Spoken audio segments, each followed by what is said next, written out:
வணக்கம், இது நிலா கிச்சன். இன்றைக்கி நம்ம ஒரு டிஃப்ரெண்ட்டான கத்தரிக்காய் பஜ்ஜி பார்க்க போகிறோம். கத்தரிக்காய் நம்ம கட் பண்ணிவிட்டு அதுக்கு மசாலா எதுவுமே நம்ம எப்போவுமே போட மாட்டோம். ஆனால் இதில் கொஞ்சம் மசாலாலாம் சேர்த்து அதுக்கப்புறம் நம்ம பஜ்ஜி போட போகிறோம். கத்தரிக்காய் ஒரு டேஸ்ட் இல்லாமல் உள்ளே இருக்கும். ஆனால் அந்த மசாலாவோடு நீங்கள் சாப்பிடச்சில் நல்லாயிருக்கும். இப்போ எப்படி பண்ணலாம் அப்படின்னு சொல்லிட்டு பார்க்கலாமா? அதுக்கு முன்னாடி எல்லாருமே நம்ம சேனலை சப்ஸ்கிரைப் பண்ணுங்கள், லைக் பண்ணுங்கள், ஷேர் பண்ணுங்கள், கமெண்ட் பண்ணுங்கள். வாங்க இப்போ வீடியோக்குள்ளே போகலாம்.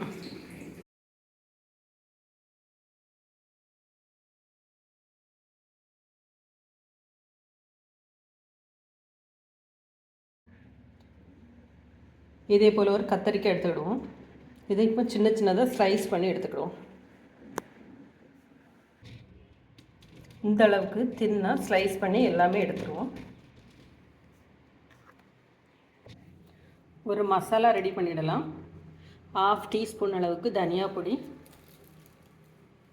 1 டீஸ்பூன் அளவுக்கு மிளகாய் பொடி,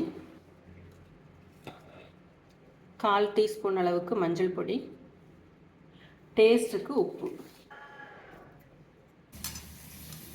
இந்த கத்தரிக்காயில் இதே பொருளில் லைன் போட்டுடுவோம். அப்போ மசாலா உள்ளே இறங்குறதுக்கு நல்லாயிருக்கும். இதில் நம்ம ரெடி பண்ணி வச்சுட்டு இப்போ மசாலாவை தடவிடுவோம்.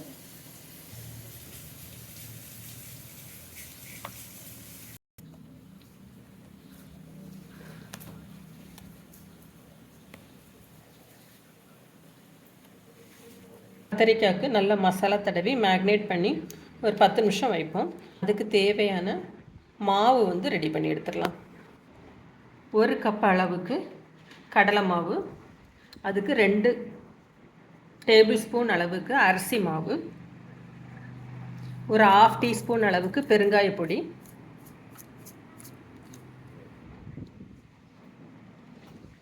1/2 டீஸ்பூன் அளவுக்கு சில்லி பொடி, டேஸ்ட்டுக்கு தக்கன அளவுக்கு உப்பு போட்டுடலாம்.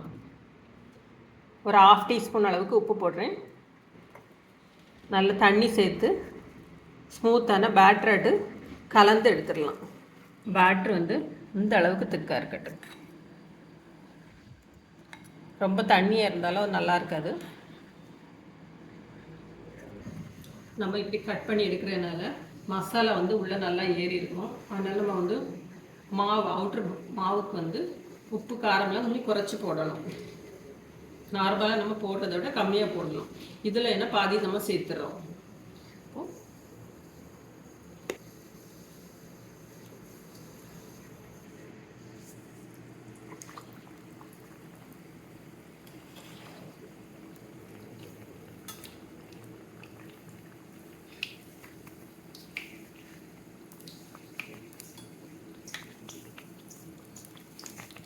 ஒரு பக்கம் வெந்த உடனே மாற்றி போட்டுடலாம்.